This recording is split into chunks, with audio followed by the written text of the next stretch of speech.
Quão grande é o nosso Deus. Quem crê que Ele está no comando?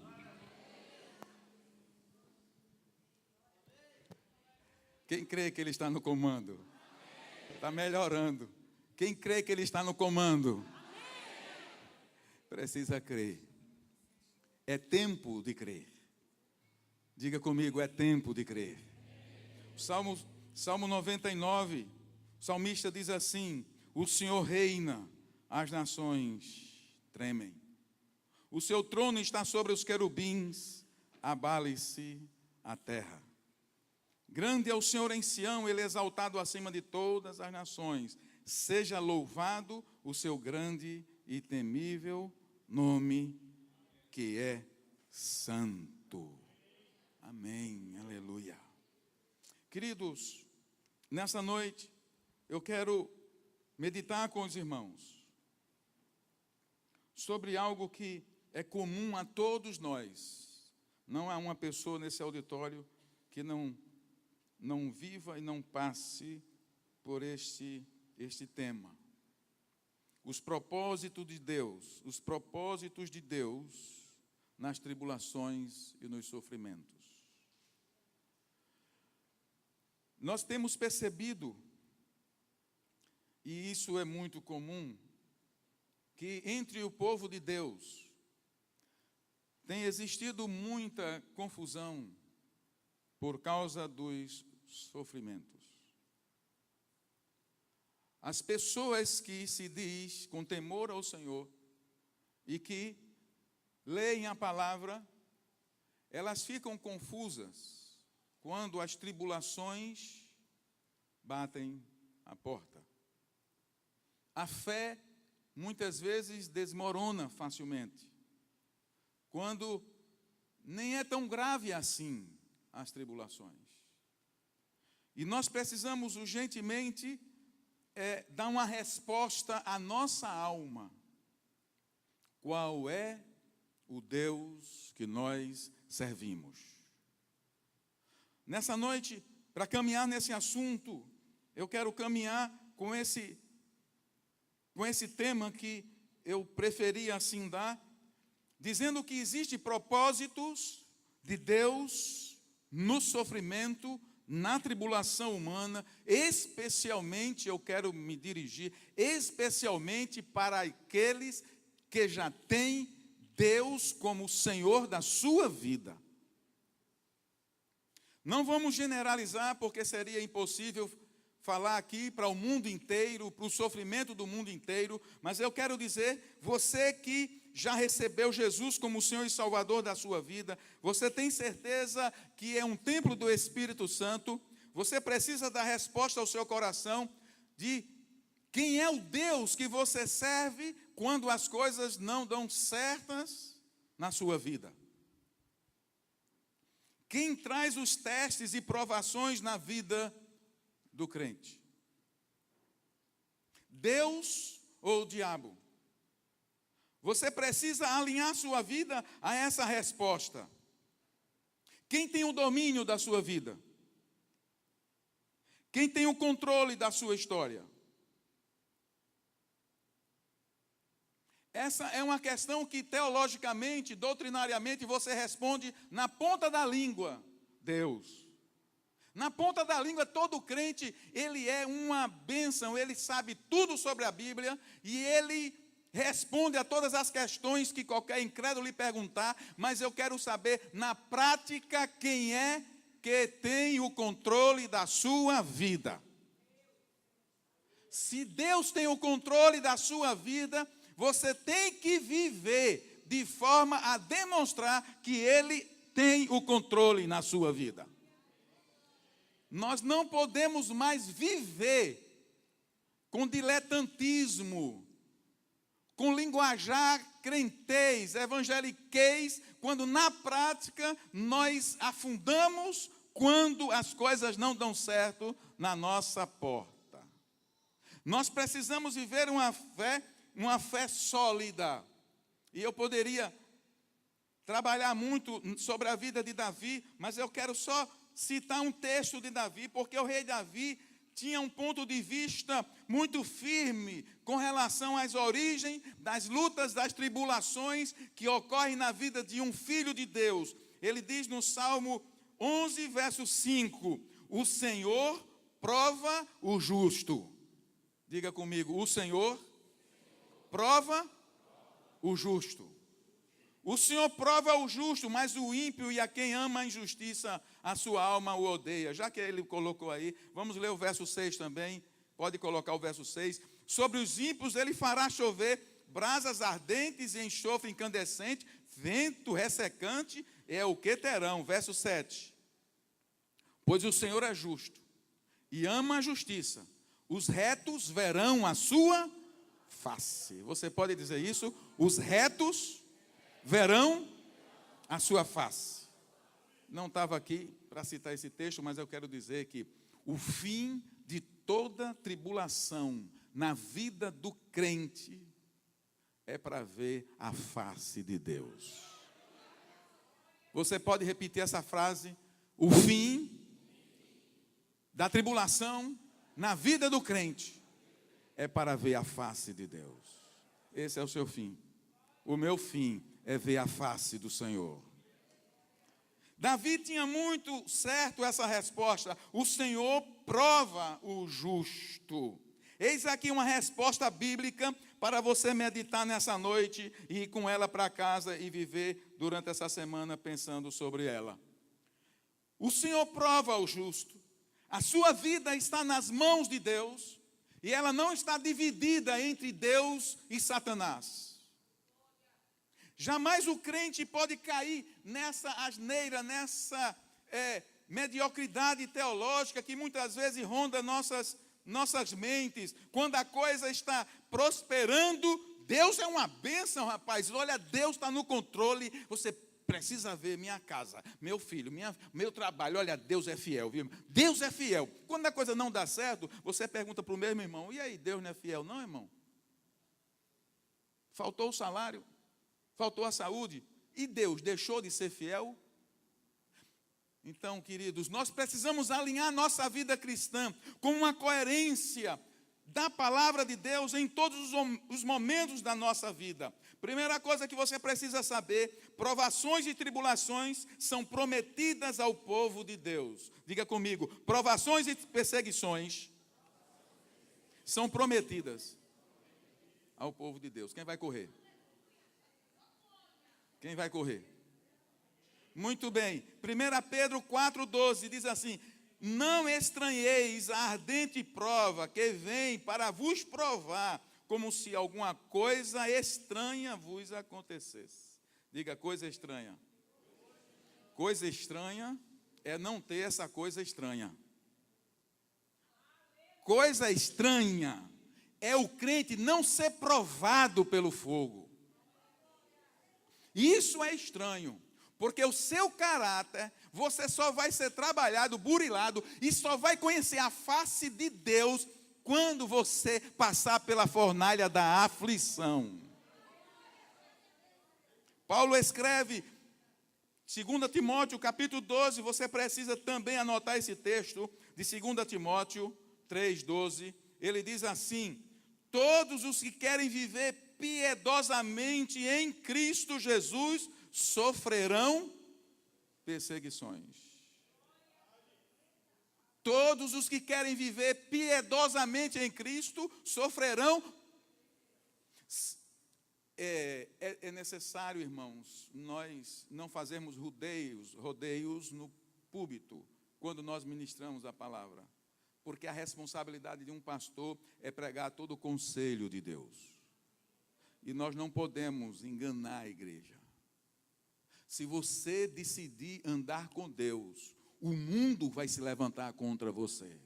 Se você decidir se aprofundar na sua vida de um relacionamento com Deus, o inferno vai se levantar contra você. Se você decidir amar o seu irmão, o seu próximo, o seu inimigo, como Jesus mandou, Ele vai mandar gente com força para testar o seu autocontrole. Todos os que querem viver piedosamente em Cristo sofrerão perseguições. Agora, antes de continuar, eu preciso fazer essa observação. 3 causas nós encontramos para o sofrimento e as provações. 3 causas. Todas as tribulações estão dentro dessas 3 áreas. A primeira, um tratamento de Deus. Diga comigo, um tratamento de Deus. O tratamento de Deus, Jacir, é assim, acontece do nada. Ele decide tratar com o seu filho, com a sua filha, porque ele quer que a sua filha e o seu filho fique mais bonitinho ainda, mais limpo ainda, mais arrumadinho ainda, mais esbelto ainda. É um tratamento de Deus e não tem explicação. Diga, tratamento de Deus. É uma primeira área. A segunda, um ataque de Satanás. Diga, um ataque de Satanás. E a terceira área é consequências dos nossos erros. Diga, consequência dos nossos erros. Essas 3 áreas, todos os sofrimentos e tribulações estão dentro dessas 3 áreas. Pode ser um tratamento de Deus, um ataque de Satanás, ou pode ser uma consequência dos nossos erros, decisões lá atrás, não importa. Mas eu quero dizer uma coisa para você, nessas 3 áreas, também não importa. Deus está no controle, está tratando com os seus filhos e tem propósito na sua vida. Mesmo que não seja um tratamento dele, mesmo que não, foi uma coisa que você criou, uma invenção sua, uma criação sua, você inventou um problema, mas mesmo assim, Deus na sua graça e misericórdia, fará com que todas as coisas cooperem para o seu bem. Quem crê nessa palavra? Então, irmãos, o princípio bíblico é que não importa de onde veio o tratamento, não importa de onde veio o sofrimento, cada um deles, se você deixar, o Espírito Santo vai te instruir e você vai sair dali melhor, vendo a face de Deus. Você tem que deixar. Deus tem propósito em todo sofrimento, porque todas as coisas estão no seu controle. E Paulo, entendendo isso, disse, porque todas as coisas cooperam juntamente para o bem daqueles que amam ao Senhor e são chamados segundo os seus desígnios, seu propósito. Muito bem, seja qual for a causa, existe propósito. Eu vou só citar alguns propósitos, e vou falar de um apenas nessa noite. Existe propósito, as tribulações nos tornam mais humildes. Diga, tribulações nos tornam mais humildes. Bem, pelo menos é para tornar. Enquanto não torna humilde, aí vai ficar lá. 2, as tribulações produzem crescimento. Crescimento como ser, crescimento na palavra, crescimento em relação à vida. Você deixa de ser menino, churumingando por qualquer coisa. Você fica treinado como no exército, não é? O Major Show, perdão, Major. Coronel Show já passou por aquele treinamento lá do Rio de Janeiro, do BOP. Comandos especiais, operações especiais, ele conversa com a gente. É um treinamento que não é para qualquer recruta. É uma coisa mais avançada. E Deus quer levar você numa coisa mais avançada.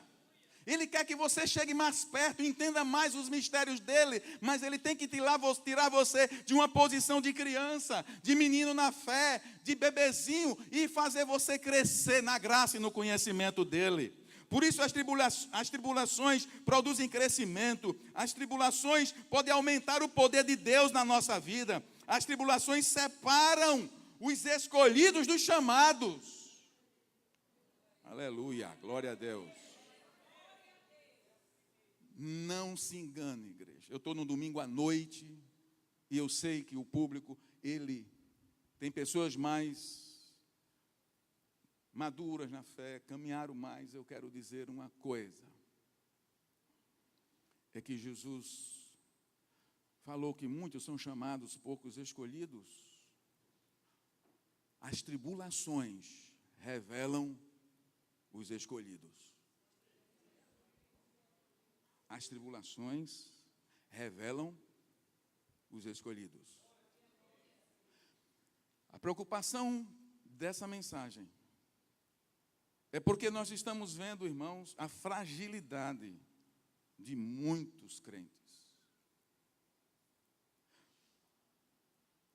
Pessoas que não podem receber um espremãozinho. Um espremão é espremido. Fogem. Deus está precisando de pessoas que fiquem, que enfrentem, que sejam decididos, que suportem. Jesus deu o exemplo de suportar, e Ele convida a igreja a suportar e não fugir. Se você quer crescer em Deus, você precisa suportar e permanecer firme, porque no sofrimento Ele estará separando os escolhidos dos chamados. As tribulações ensinam a obediência. É outra coisa que nós estamos vendo, uma devastação no meio do arraial de Deus, a desobediência. Mas as tribulações nos ensinam a obediência. As tribulações produzem perseverança e maturidade. O texto de Tiago, capítulo 1, verso 2. Eu trouxe a Bíblia Viva. Bíblia Viva. É espetacular essa linguagem e facilita a compreensão em muitos textos. A Bíblia Viva, e você pode comprar ela logo depois. Comprei essa também da outra vez que Tarion teve aqui. A Bíblia Viva diz em Tiago, capítulo 1, verso 2. Eu não sei se tem a Bíblia Viva aqui. Está aqui, é o texto. Ok, obrigado. Diz assim: meus irmãos, a vida de vocês está cheia de dificuldades e de provações. Então considerem isto motivo de grande alegria, porque quando a sua fé é provada, a perseverança de vocês tem uma oportunidade de crescer. Portanto, deixem a perseverança crescer, agindo plenamente em vocês, porque quando a perseverança de vocês estiver, afinal, plenamente crescida, vocês estarão preparados para qualquer coisa e serão fortes de caráter, íntegros, sem que lhe falte coisa alguma. Quem diz amém? Que palavra! Que palavra! Igreja de Jesus Cristo, ouça nessa noite isso. Vivemos numa geração de ter. As pessoas estão correndo feito criança atrás de chocolate. Estão correndo atrás de adquirir bens. E quando não adquirem, não conseguem, ficam churumingando nas igrejas, aos pés de Jesus, buscando Deus pelo que Ele tem para dar. Mas isso não molda caráter de ninguém, transforma homens e mulheres frágeis diante da vida. Por isso que qualquer dificuldade estão se esborrachando de chorar, porque não estão sendo treinados no caráter, a suportar a pressão, a permanecer firme e a lutar por coisas que são muito mais altaneiras, coisas que são muito mais nobres, como, por exemplo, ver e andar com a glória de Deus. Igreja cheia só porque querem a bênção de Deus. Mas o dia a dia é frágil, irmãos.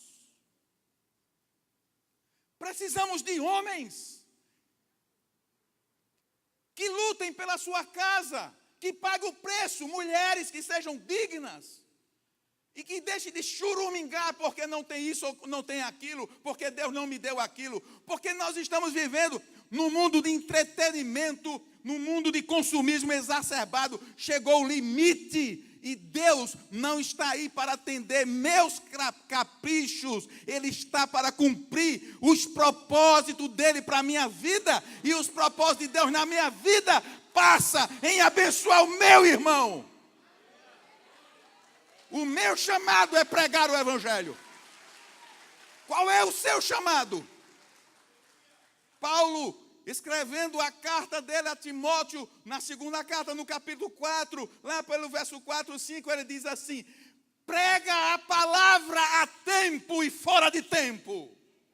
As coisas estão bem, prega a palavra. As coisas estão mal, prega a palavra, Timóteo. Está doente, prega a palavra.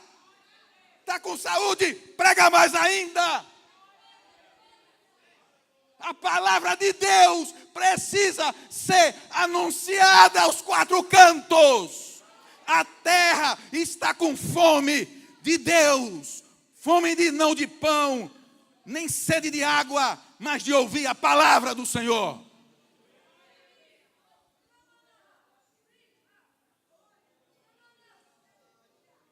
Eu não posso me comprometer com essa igreja, que Deus vai abrir o teu emprego lá, que você vai trocar de carro e que você vai ser abençoado naquela coisa. O evangelho é para livrar o homem do inferno. E a igreja tem que acordar para essa mensagem urgente. Essa mensagem é urgente. Enquanto nós ficamos alimentando o nosso ego aqui, tem um centro de recuperação, Missão Resgate, com mulheres que estão lutando para salvar a sua alma.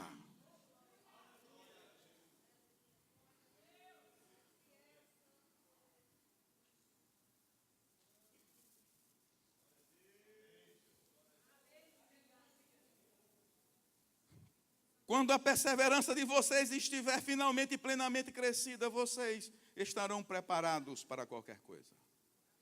Não interrompa o processo. A tribulação vai trazer para vocês provações.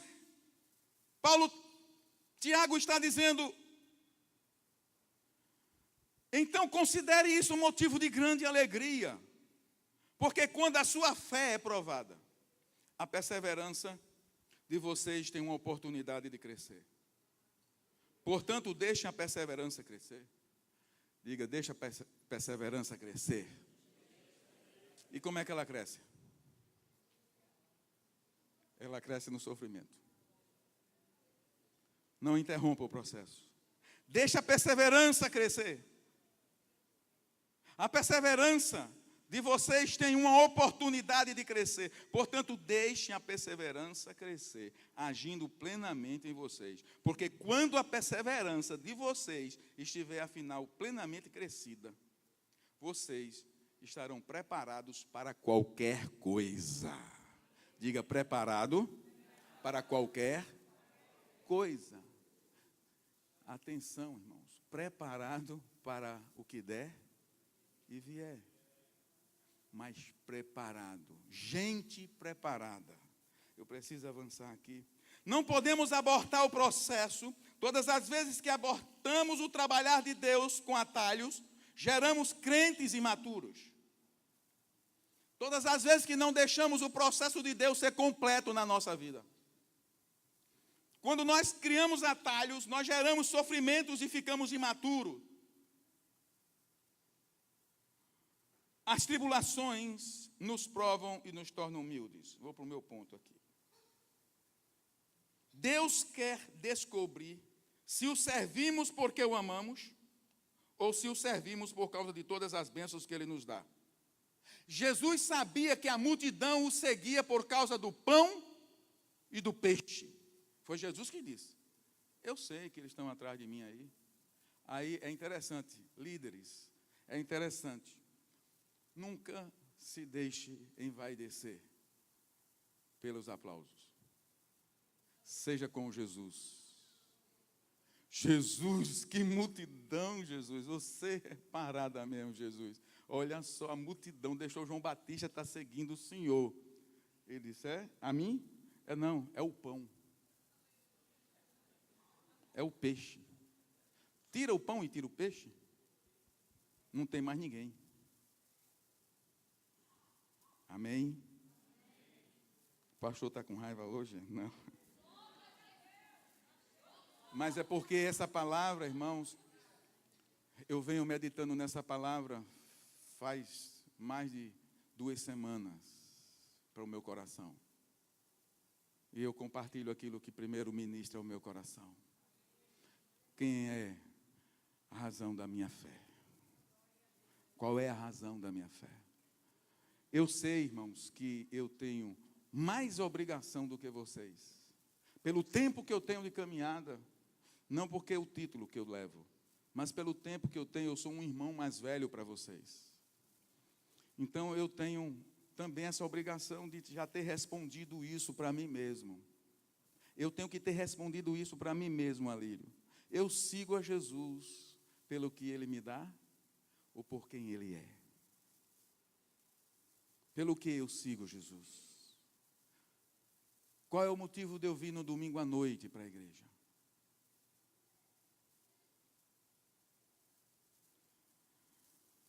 Jesus sabia que era por causa dos pães. Moisés então descreve o propósito de Deus na vida daqueles israelitas quando sai do deserto. Quando o povo de Israel sai do deserto, eles poderiam sair do Egito, sai do deserto não, sai do Egito, entra no deserto, para ir para a terra de Canaã, para a terra onde mana leite e mel. O propósito de Deus, para resumir aqui, algumas pessoas talvez não conheçam a história, Deus tira o seu povo que estava na escravidão, do Egito, terra da escravidão, para uma terra que Deus daria a eles, chamada terra onde emana leite e mel, terra de Canaã. E apenas 3 meses eles estariam na terra. Mas nós sabemos e conhecemos a história, que eles passaram quantos anos? 40 anos. Tem um texto lá em Números que eu me lembrei agora. Deus disse assim, que não levaria o povo direto, porque o povo não estava preparado para lutar e tomar posse. E por misericórdia, Deus não tirou, Deus leva ao deserto. E aí nós podemos entender essa mensagem com esse exemplo também. Deus tem propósitos para mim e para a sua vida. Quando Ele está nos tratando. Veja Deuteronômio capítulo 8, verso 2. É muito claro, a Bíblia é muito clara com relação a esse tema de hoje à noite. Diz assim, lembrem-se de como o Senhor, verso 2, lembrem-se de como o Senhor, seu Deus, os conduziu por todo o caminho no deserto, durante estes 40 anos, para humilhá-los e pô-los a fim de conhecer suas e se iriam obedecer os seus mandamentos ou não. Olha, Deus aqui está deixando claro, registrado na sua palavra, e isto serve para mim, isso serve para você. Eu coloquei vocês no deserto para ver o que estava no coração de vocês. Lá eu os humilhei, eu os fiz passar fome, para ver o que estava, eu queria sondar vocês. Sabe qual é a coisa bonita aqui, linda aqui? É que Deus quer um relacionamento. E Ele não quer um relacionamento com robôs. Ele não quer um relacionamento de fachada. Ele não quer um relacionamento de domingo à noite. Ele não quer um relacionamento religioso, de você ter um clube social, quase que hoje as igrejas, e aí você... Não é esse relacionamento. Deus, o Criador dos céus e da terra, quer ter um relacionamento íntimo, pessoal e próprio com você. E aí Ele pega aquele povo, e Ele pega a mim e a você, leva para um lugar no deserto. O deserto aqui é um lugar do isolamento, da dependência, para que você não encontre recursos em ninguém, e só olhe para cima. E quando você olhar para cima, então você vai conhecer os desígnios de Deus para a sua vida. Deus fez isso porque Ele queria saber o que estava no coração daquele povo. Verso 3 diz assim, assim Ele os humilhou e os deixou passar fome. Está escrito aqui, passar fome. É evidente que Deus não matou o povo de fome. Mas Ele não deu a pizza. Ele não deu o hambúrguer. Ele não deu o picuí. Ele deu o maná. Tem tempo só de maná. E é Deus quem está dando o maná. Pode descer rasgando a goela, mas você tem que discernir. Se é de Deus, dê glória a Deus. Quem entendeu, dá um glória a Deus agora. Porque essa saiu fresquinha agora. Tem coisas que nós não damos glória a Deus e nos entalamos, até que aprendamos a dar glória a Deus, a comida vai descer. E é bom aprender a dar logo glória a Deus, para que a coisa venha. Porque, na verdade, o propósito de Deus não é o maná para sempre, mas os frutos da terra de Canaã. E Ele está levando você para lá. Mas Ele quer saber se você aguenta o maná, glorifica no maná, dá glória no maná, exalta no maná e se comporta como um verdadeiro crente no tempo do maná. Propósito de Deus, diga comigo, propósito de Deus. Sabe também o que está escrito nesse mesmo capítulo de Deuteronômio, capítulo 16, verso 16. Verso 16, 8 e 16 agora. Diz assim: e os sustentou no deserto com maná, que os seus antepassados não conheciam, para humilhá-los e humilhá-los e prová-los. Diga comigo o restante. A fim de que tudo fosse bem. Em outra versão diz assim: para te fazer bem no final. Diga comigo, para te fazer bem no final. Diga para o seu irmão, para te fazer bem no final. Agora diga para você, para me fazer bem no final. Quem está entendendo? Para me fazer bem no final. Oh Deus, aleluia! As tribulações nos provam e nos tornam mais humildes para os tempos de prosperidade. Eu escrevi essa frase na segurança do versículo 7, do versículo 3 em diante, do mesmo capítulo 8:3 agora, vamos ler essa passagem bem longa. Assim Ele os humilhou e os deixou passar fome, mas depois os sustentou com maná que nem vocês, nem os seus antepassados conheciam, para mostrar-lhes que nem só de pão viverá o homem, mas de toda a palavra que procede da boca de Deus. A palavra aqui não era a escritura, não é esse logos aqui, irmãos. Esse texto não está dizendo que toda palavra lida, é toda palavra falada, é a palavra rema, é a palavra que gera vida em você. É aquela que te sustenta. Toda palavra, é evidente que aqui é a palavra de Deus escrita. Essa palavra escrita pode se tornar uma palavra viva, quando se torna uma palavra rema. E quem sustenta o homem é a palavra rema. Porque você pode estar lendo essa palavra e não ter feito nenhuma na sua vida. Até porque eu dei um beliscãozinho hoje à noite, porque até a gente lê de qualquer forma. E o Espírito rouba a vida da palavra. Mas ele disse, eu quero que vocês entendam. Não é o emprego, não é seu casamento, não é sua segurança, não é aquela poupança, não é seus sonhos, não são seus projetos que te sustentam. Quem te sustenta é a minha palavra. E ele continua no verso 4. As roupas de vocês não se gastaram e os seus pés não incharam durante esses 40 anos. Diga, provisão. Saibam, pois, em seu coração. Que coisa linda. Todo mundo no verso 5, por gentileza. Todo mundo, verso 5. Saibam, pois, em seu coração que, assim como um homem disciplina o seu filho, da mesma forma o Senhor. Aleluia. Junte, se vai aplaudir ao Senhor, aplauda com força. Sempre assim. Porque não é para mim isso. Eu não recebo porque não é para mim nem vocês.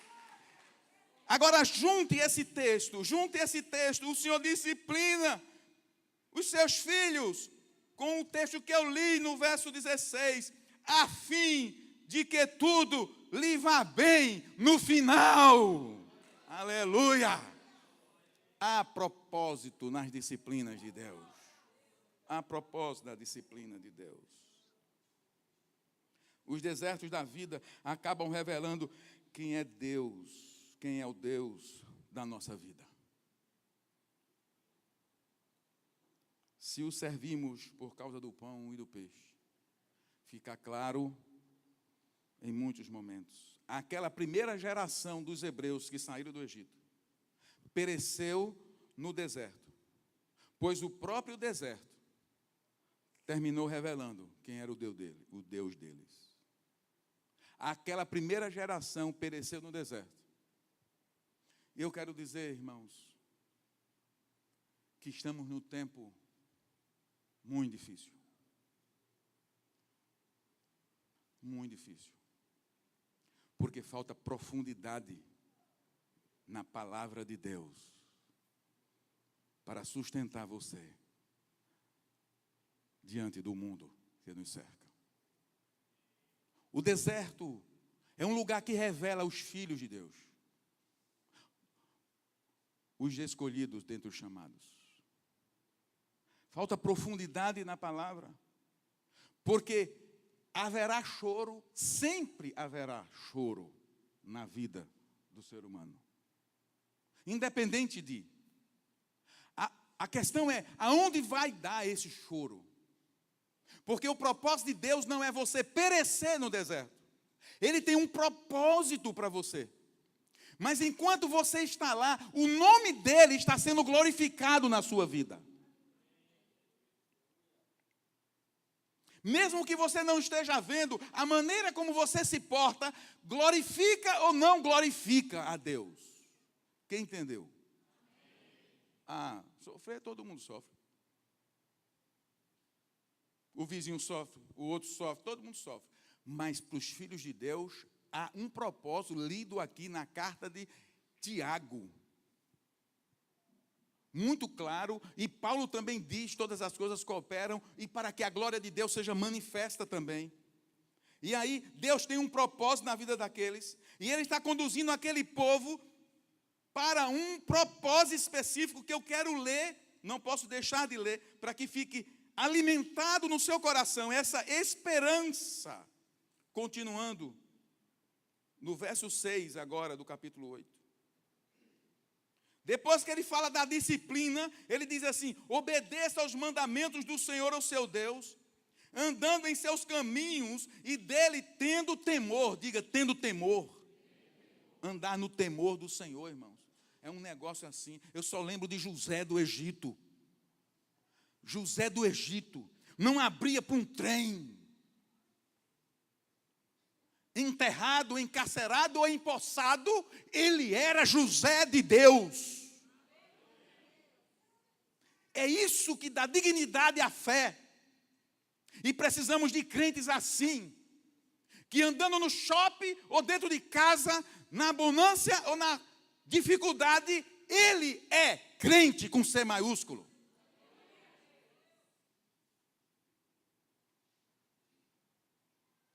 Ele diz assim: obedeça aos mandamentos do Senhor seu Deus, andando em seus caminhos e dele tendo temor.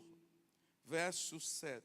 Pois o Senhor, o seu Deus, os está levando a uma boa terra, cheia de riachos e tanques de água, de fontes que jorram nos vales e nas colinas, terra de trigo e cevada, videira e figueiras, de romãzeiras, de azeite de oliva e mel, terra onde não faltará pão e onde não terão falta de nada, terra onde as rochas têm ferro e onde vocês poderão extrair cobre das colunas, terra onde manam leite e mel.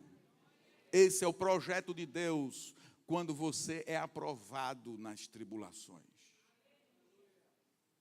Não é que a terra é igual para todo mundo, porque se prega uma prosperidade que todo mundo vai ter isso.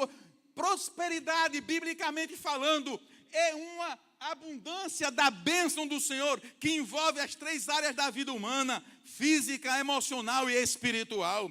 Você vive em abundância, porque a presença de Deus é uma presença de abundância. Ele é o Deus da abundância. A primeira questão da prosperidade, biblicamente falando, é uma pessoa que anda com Deus. Esse é o propósito de Deus. O propósito de Deus de levar e conduzir o povo à terra de Canaã. É confortante sabermos que Deus está no controle, que Deus está do nosso lado quando nós colocamos nossas vidas em suas mãos.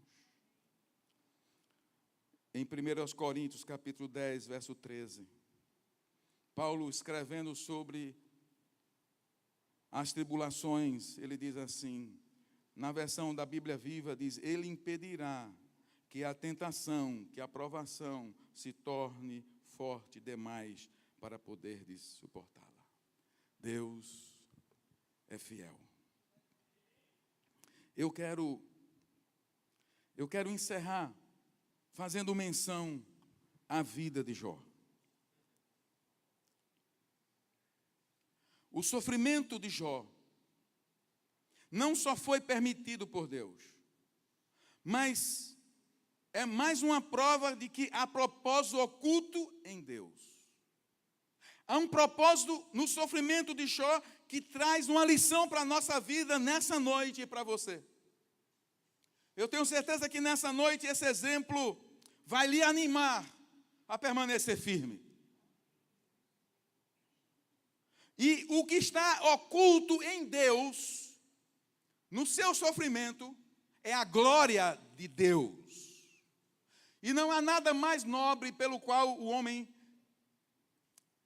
deseje viver, a não ser trazer glória ao nome de Deus. A Bíblia nos diz que o diabo obteve permissão para provar Jó. Esse texto de Jó se encontra no primeiro capítulo de Jó.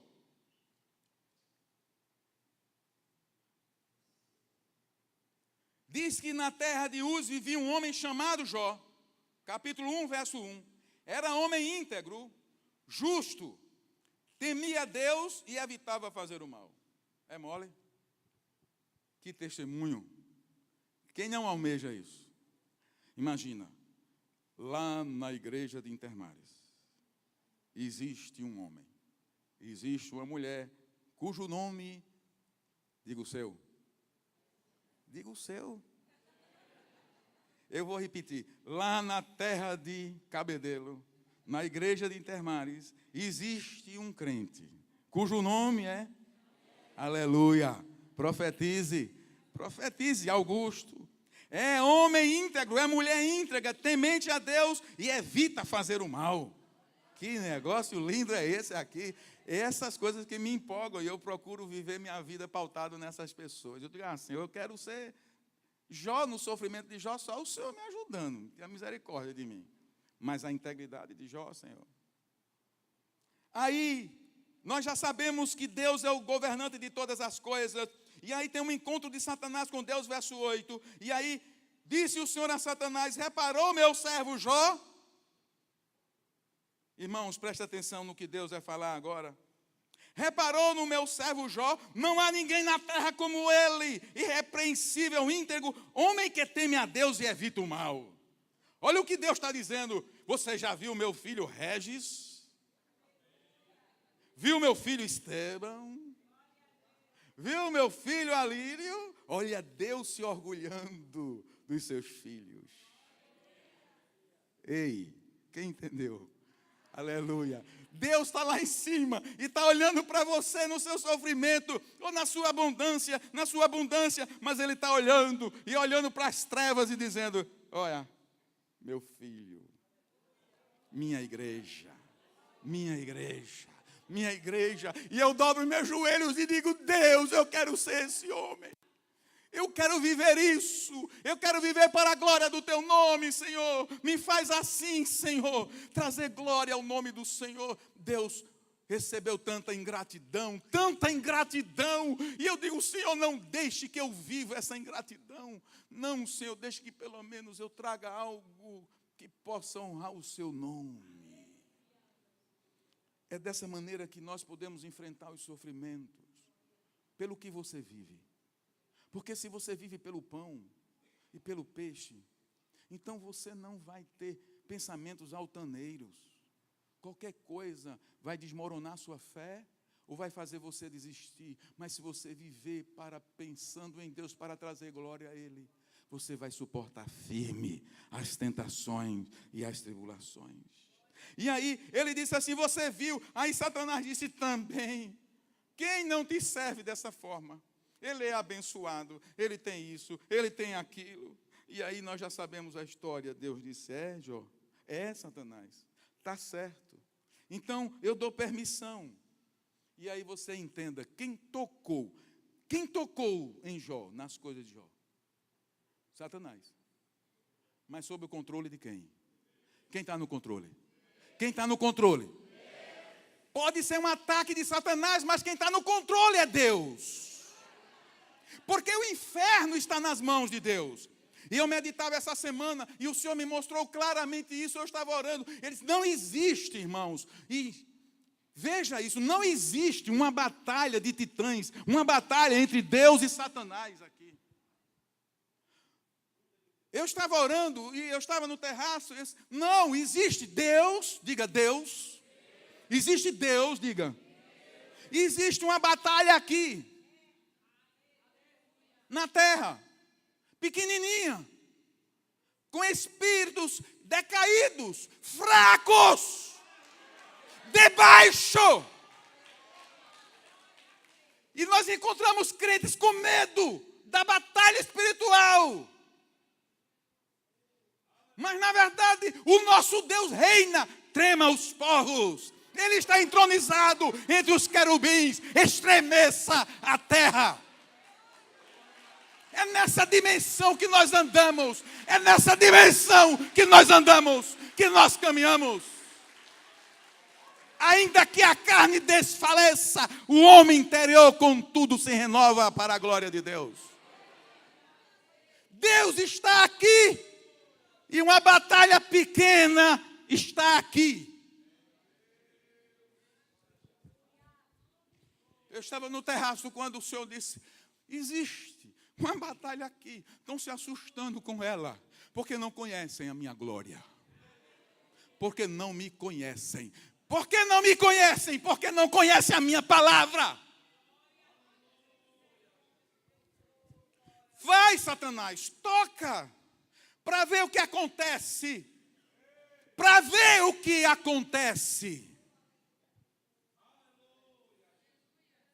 E aí, quando Satanás então saiu, irado, com todo o gás, Satanás não é onisciente, onipresente, nem onipotente. Então, ele não é onisciente. Satanás, ele não conhece amanhã.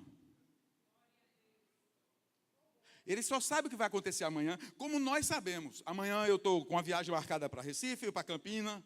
É nesse sentido. Só Deus detém o conhecimento do amanhã. Então Satanás saiu irado para destruir Jó. Certo que Jó já estava destruído. Mas ele não conhecia o amanhã. Diga, Satanás, não conhece o meu amanhã. O meu amanhã está nas mãos de Deus. Então ele sai, e ele sai irado. E aí diz, depois que ele sai devastando e pegando os filhos, e acaba com os filhos, acaba com tudo, e aí ele vai ter uma surpresa. Essa surpresa deve ser encontrada em nós. Depois que Jó escuta todos aqueles desastres, todas aquelas coisas terríveis, quando ele estava falando, vinha notícia após notícia de desastre, de morte, de coisas inimagináveis a qualquer um de nós aqui. Verso 20, pode colocar no telão, Jó 1:20. Ao ouvir isso, Jó levantou-se, rasgou o manto, rapou a cabeça, então prostrou-se com o rosto em terra em adoração e disse, todos juntos, saí nu do ventre da minha mãe, nu partirei. O Senhor deu, o Senhor o levou, louvado seja o nome do Senhor. Diga, Satanás quebrou a cara. Em tudo isso, Jó não pecou e não culpou a Deus de coisa alguma. Aleluia. Jó recusou a reconhecer a Satanás em qualquer uma das suas provações. Alô? Acabe com essa coisa de dizer, é Satanás. Primeiro assuma a sua responsabilidade pelos erros. E mesmo que seja ele, não abra a boca para dizer isso. O seu Deus está no comando. O problema do meu filho é meu problema, não do vizinho. Ele tem um pai. Você tem um pai. E tudo na sua vida tem a ver com o seu pai que está nos céus. Deixe de glorificar Satanás. Quem reina soberano é Deus sobre essa terra e sobre a sua vida. E mesmo quando você está errado, é uma questão de disciplina entre pai e filho.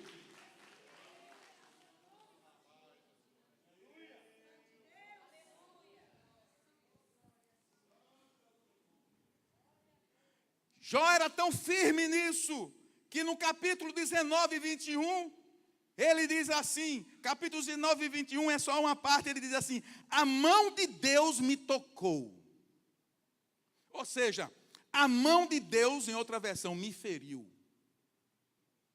Quem está entendendo, diga um amém. Amém. A mão de Deus me feriu. E no capítulo 13, verso 15, ele diz assim, ainda que Deus me mate, nele confiarei.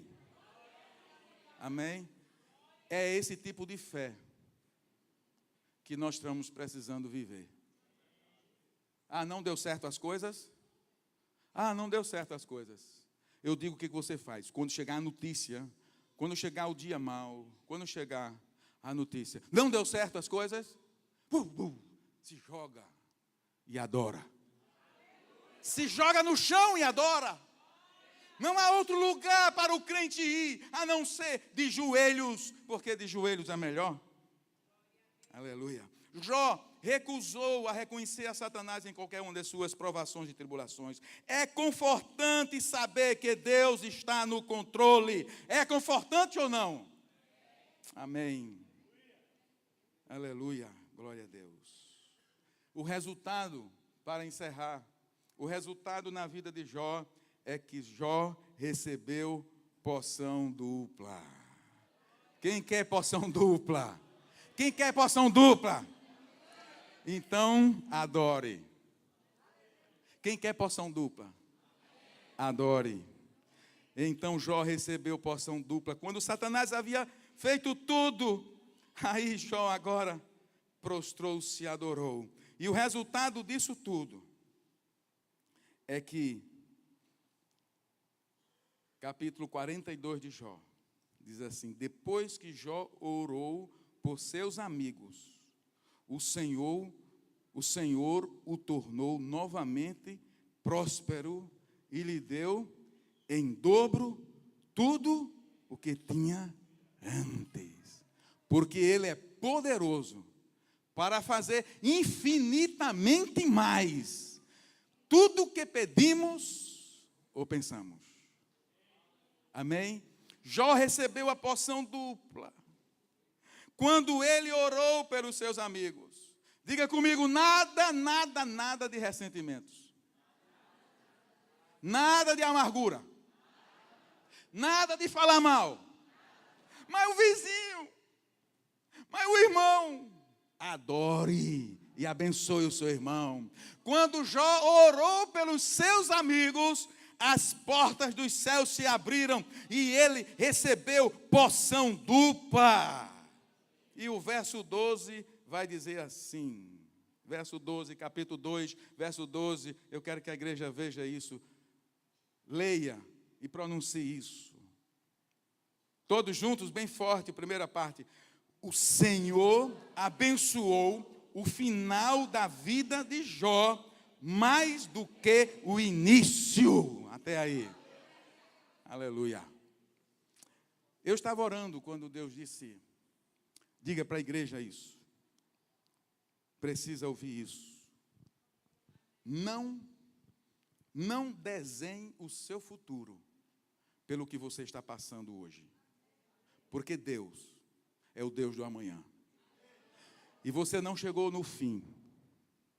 Os propósitos de Deus estão em andamento para a sua vida. A atitude do coração é que faz a diferença. Quanto tempo você vai ficar no deserto? Não pergunte a Deus. Não faz sentido isso.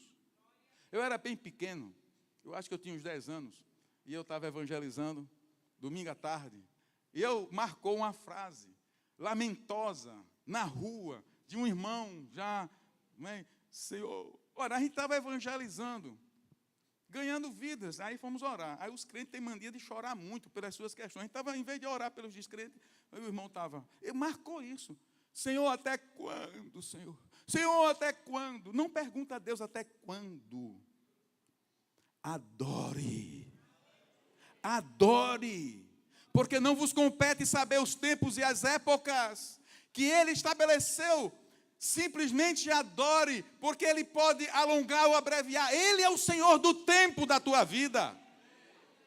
Não há um tempo. Tem que ser 2 anos, 3 anos, 4 anos, 4 anos de seminário, 2 anos, não existe. O que existe é o trabalhar de Deus na sua vida. Pode ser 5 minutos, pode ser 10 anos, pode ser 1 ano, eu não sei. Mas a atitude de Jó o tirou de lá, e agora o fim da vida de Jó foi melhor do que o início. O fim é melhor do que o início. Jó recebeu porção dupla, porque foi fiel, adorou e não murmurou. Em tempos de severas provações, adore ao Senhor. Quando a gente prega, muitas coisas se perdem na memória de quem ouve. Mas uma das coisas que eu coloquei aqui, um dos objetivos de propósito de Deus na tribulação é nos tornar humildes. Pessoas humildes. Não é aquela humildade, falsa humildade, de andar todo rasgadinho, porque você pode não ter hoje condições de botar uma boa roupa e achar que isso é humildade. Humildade do coração é aquela onde você reconhece que é desprovido de solução para a sua vida, e que você reconhece que lá no fundo você luta contra o orgulho, contra a inveja, contra a presunção. A humildade, as tribulações, Deus tem o propósito de nos transformar em pessoas que reconheçam quem somos lá dentro.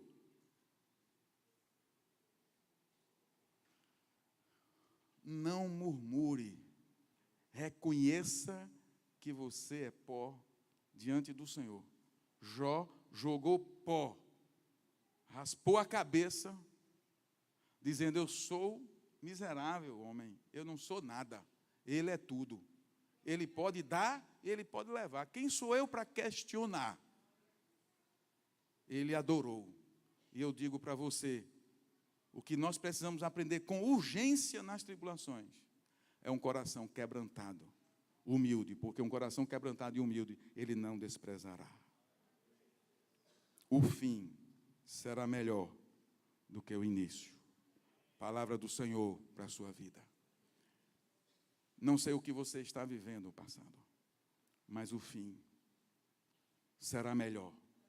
Eu não vou dizer pode ser melhor. Eu profetizo, será melhor. Será melhor do que o início.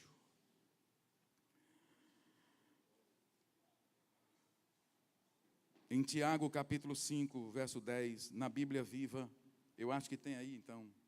Ok, obrigado. Perceba bem esse texto, irmãos, de Tiago, capítulo 5, verso 10. O louvor pode se aproximar. Para exemplo de paciência no sofrimento, considerai os profetas do Senhor. Para exemplo de paciência no sofrimento, considerai os profetas do Senhor. Jó é um exemplo de homem que continuou a confiar no Senhor, eu adiantei, nas angústias, através das suas experiências, podemos ver como o plano do Senhor finalmente terminou bem, pois Ele é cheio de compaixão e misericórdia. Aleluia. Jó é um exemplo de homem que continuou a confiar no Senhor nas angústias através de suas experiências. Podemos ver como o plano do Senhor finalmente terminou bem, pois Ele é cheio de compaixão e misericórdia. Foi esse texto que estava aí? 5, muito bem. Concluo dizendo aos irmãos o que Deus tem falado ao meu coração. E pensando em tudo que já passei, das experiências que já vivi, isso fica. Manter uma atitude correta no meio de grandes sofrimentos é a chave para uma vida triunfante. É fácil vocês me verem aqui no púlpito, de paletó e gravata. Mas as convicções de fé, elas vêm debaixo de fogo, de tribulações. O que para nós vai ficando cada vez mais claro que o céu é real, que a vida é passageira e que a promessa não falha. Eu quero dizer para você, irmã, irmão, não pense que a grama do vizinho é a grama verde. Não pense. Deus não é injusto. Ele trabalha com cada um de forma equitativa. Cada um. Ele é pai de cada um. Ele é pai de cada um. Foram muitos irmãos lá em casa. E eu não entendo como minha mãe conseguia ser mãe de todos. Mas ela era especial para cada um. E Deus é pai para cada um. Retire dos seus lábios a murmuração. E entoe cânticos de livramento, que eu falei numa quarta-feira aqui. O salmista diz que existe cânticos de livramento. Salmo 32:7. Salmo 32:7 diz assim. Não sei se vai estar aí no telão. 32:7. Tu és o meu abrigo. Tu me preservas das angústias e me cercarás de canções de livramento. Diga canções de livramento. O que você estiver passando, entoe canções de livramento. Naquela quarta-feira eu lembro que eu citei Paulo e Silas na prisão. Eles estavam pregando a palavra, fazendo o bem, curando. Mas agora eles foram injuriados e estavam na prisão. E os pés dele foram colocados num tronco. E diz assim que por volta da meia-noite, Paulo e Silas estavam orando e cantando hinos ao Senhor. E os outros prisioneiros estavam ouvindo. Porque o crente, quando passa na tribulação, o louvor dele edifica o vizinho. Paulo e Silas estavam cantando cânticos de livramento. E o que aconteceu em consequência? Um terremoto tão violento. As cadeias se abriram, as correntes caíram. E agora todos estavam livres. Quando você canta cânticos de livramento, Deus abala a terra, céu e mar em seu favor. Satanás quer ouvir murmuração, lamentação, mas os céus estremecem quando existem cânticos de livramento. Paulo e Silas estavam presos à meia-noite e cantavam. E o cântico deles deixou o céu inquieto. O que você está passando? Cante. Tenha uma atitude correta. E os propósitos de Deus na sua tribulação serão realizados. Ele será glorificado e você terá um fim abençoado. A graça dada a Paulo e Silas para orarem e cantarem em tais circunstâncias foi um milagre. A graça que eles receberam foi um milagre. Eu quero dizer nessa noite, Ele vem com a mesma graça para colocar nos seus lábios cânticos de livramento. A mesma graça vem sobre mim e sobre você. Quem é o seu Deus? Quem está no controle? Quem está lhe tocando? Deus está me tocando. Deus está tratando comigo. Deus está me melhorando, me aperfeiçoando, tirando as impurezas. Ele está pegando o vaso e botando no fogo. E o fogo, e se é vaso, se for de barro, pouco fogo serve. Se for de ouro, tem que ser muito fogo. Você é vaso de ouro, no sentido da glória de Deus ser revelada em você. Quanto mais puro for o vaso e o ouro, mais fogo. Mas o fim será melhor do que o começo. O fim será melhor do que o começo. Esse testemunho, eu estava encerrando esse sermão, e eu disse, mas Senhor, falar sobre sofrimento domingo, falar sobre o propósito de Deus no sofrimento. Eu recebi uma ligação. E eu conversava com a irmã. E ela disse uma frase. Olha que frase. Ela está aqui. Eu creio num Deus tão grande que eu acredito, que eu aceito o que Ele fizer. Aí eu disse, essa é a mensagem. Eu creio num Deus tão grande que eu aceito o que Ele fizer. A irmã Beth falando do seu esposo. Eu creio num Deus tão grande que eu aceito o que Ele fizer. O Espírito Santo disse, essa é a mensagem. Pode ficar tranquilo. Você crê num Deus tão grande? Fique de pé nesse momento.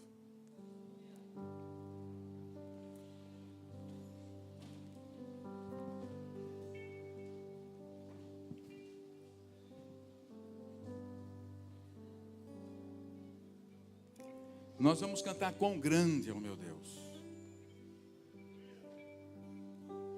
Nós não vamos cantar nenhuma música que diga não. Nós vamos exaltar a Deus agora. Porque a mensagem foi mostrando que quem governa e quem está no controle é Deus. Por isso, quão grande é o meu Deus, é o nosso Deus. E você vai adorar. Você vai adorar. Você vai ter a oportunidade de exercitar agora a palavra.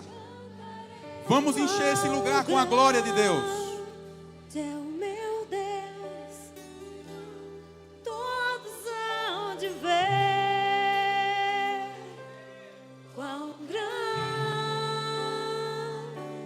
Senhor, nós exaltamos o nome do Deus vivo e verdadeiro nessa noite. Eu cantarei quão grande é o meu Deus. Cantarei quão grande é o meu Deus. Todos hão de ver o inferno, os demônios, os inimigos da nossa alma. É o meu Deus. Ele é Deus. Eu cantarei quão grande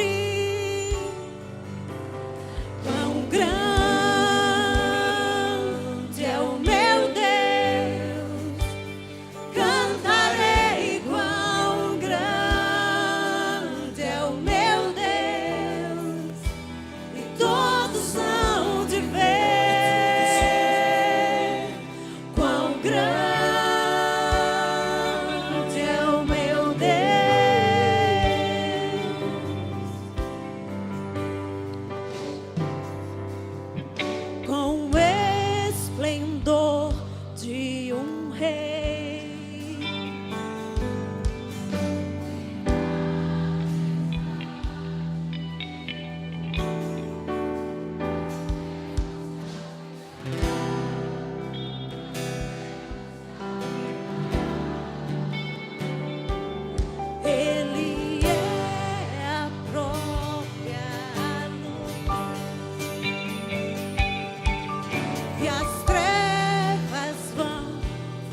tremer com sua voz, tremer com sua voz. Quão grande é o meu Deus, eu cantarei. Oh, quão grande é o meu Deus, e todos hão de ver. Quão grande é o meu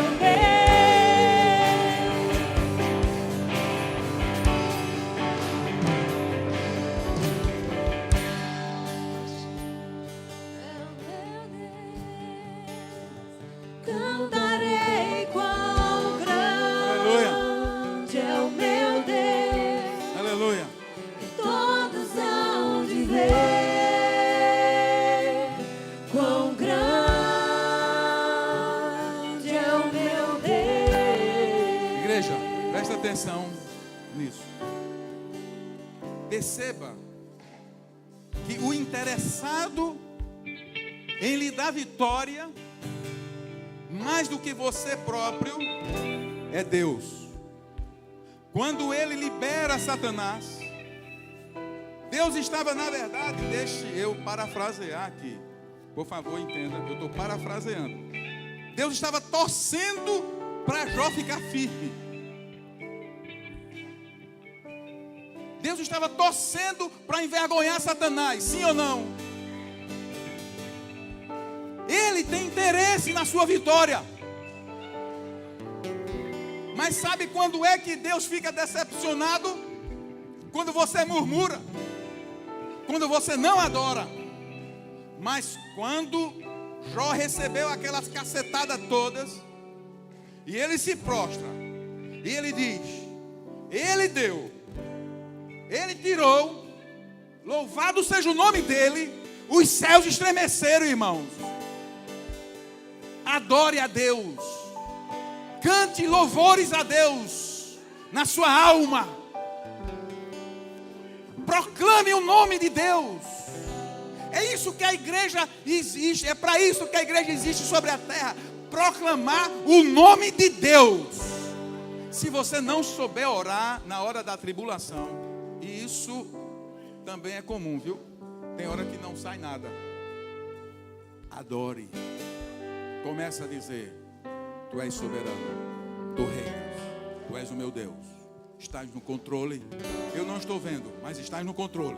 Adore, adore. Os demônios batem retirada, o inferno vai embora, Satanás fica derrotado. É uma frustração para o inferno, é uma frustração. Nada alegra mais o inferno do que quando a igreja murmura.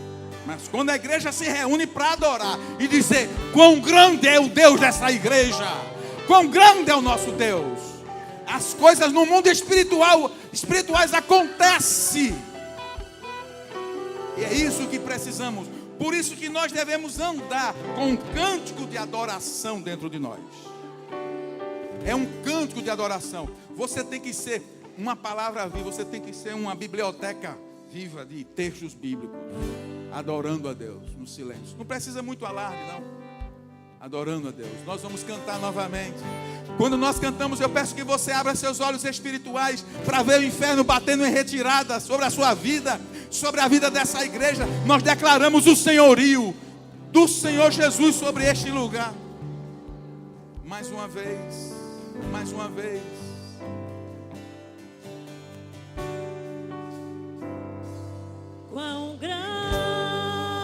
Quão grande é o Senhor, grande é Deus. Proclamamos isso, proclamamos nessa noite. Grande é Deus na nossa vida, no meio da igreja. E todos hão de ver.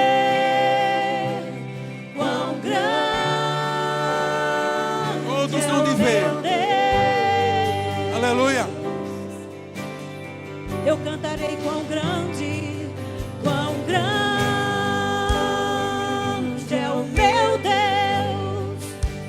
Cantarei quão grande é o meu Deus. E todos hão de ver quão grande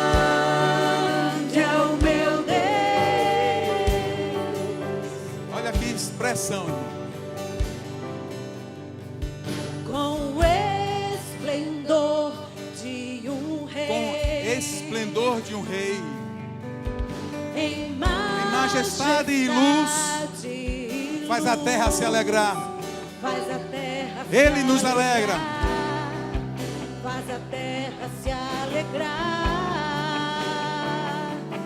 Ele é a própria. Ele é a própria luz que dissipa as trevas. E as trevas vão Já fugiram. Tremer com sua Sim. voz. Tremer com sua Tremer com voz. sua voz. Aleluia. Quão grande é o meu Deus. Cantarei quão grande é o meu Deus. E todos hão de ver quão grande é o meu Deus. Aleluia. Adoramos o nome do Senhor. Por gerações Ele é. O tempo está em suas mãos. O começo O e tempo o fim. está nas mãos dele. O começo e o fim. O começo e o fim. Três se formam. E os três moram aqui. Aí. Filho, Espírito e Pai. O Cordeiro ressurgiu. Leão. E é leão. Cordeiro e Aleluia. Leão. A nossa vitória. A nossa vitória. A nossa vitória. É a nossa vitória. Cantarei quão grande é o meu Deus. E todos hão de ver quão grande é o meu Deus. Aleluia. Sobre todo nome, sobre todo nome é o seu. Só tu és Aleluia. digno, Aleluia. A igreja te tu adora. és digno do louvor. Aleluia. Eu cantarei quão grande Aleluia. é Aleluia. o meu Ele, é Ele.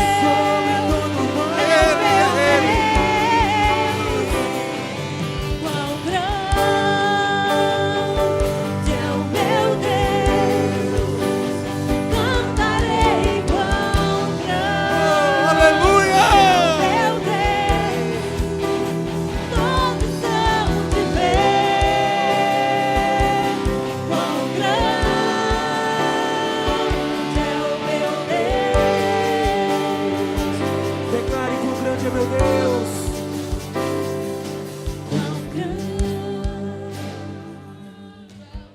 Ele está no controle. Ele está no controle.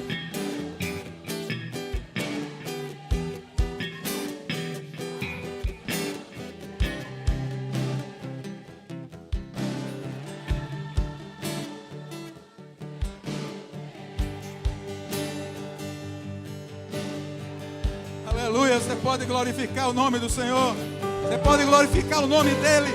Abre a sua boca, glorifica, glorifica, glorifica, envergonha Satanás, envergonha Satanás, glorifica, recebe a unção dupla nessa noite, recebe a unção dupla nessa noite. O Senhor reverte a tua história, o teu fim será melhor do que o início. Aquietai-vos e sabei que eu sou Deus. Aleluia. Poderoso Ele é. Aleluia. Tu és grande, Santo, Santo. poderoso é o nosso Deus. Só Ele é grande.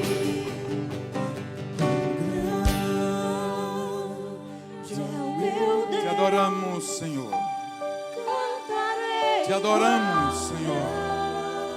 grande é o meu Deus. Te adoramos, Senhor. Todos hão de ver Todos hão de ver quão grande que só és tu, Senhor. é o meu Deus. Outro Deus.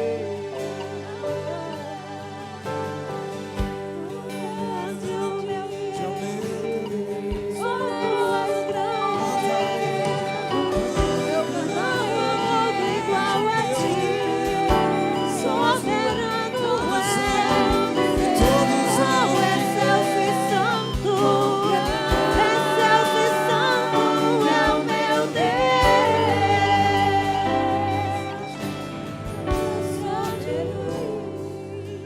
Te adoramos, Senhor. Declaramos que Tu és o Deus da nossa vida. Pai, o Filho e o Espírito Santo. É o Deus dessa igreja. E o Senhor já tem determinado os seus desígnios para esse povo. Em Ti descansamos, em Ti esperamos, Senhor. Rejeitamos nessa noite toda mentira, toda sugestão das trevas. Liberamos uma palavra, Senhor, de bênção sobre esse rebanho. Declarando, Senhor, que muitos aqui, ó Deus, estão aprendendo contigo nas tribulações, mas estão, Senhor, vislumbrando a terra de Canaã. Profetizamos, Senhor, que o fim será melhor do que o início. E que o Senhor vai, Senhor, conduzir para a glória do Seu nome nossas vidas. Porque um dia o que está nos reservado é a nossa pátria celestial. Senhor, muito obrigado pela Sua palavra. Obrigado também pelo testemunho do Espírito Santo em nós, que ministra aos nossos corações, que confirmam a palavra. Obrigado, Senhor, porque nós temos o Espírito Santo conosco, que nos ensina, que nos conduz em todos os momentos da nossa vida. Senhor, vamos enfrentar essa semana com o coração cheio de gozo e de alegria. Porque nós vamos tirar os nossos olhos das tribulações, das lutas e vamos colocar no Senhor o que fez os céus e a terra. E o Senhor é Pai, e o Senhor é amoroso, e o Senhor está no controle. Assim nós te louvamos, nós te agradecemos, no nome bendito do Senhor Jesus, o Senhor das nossas vidas.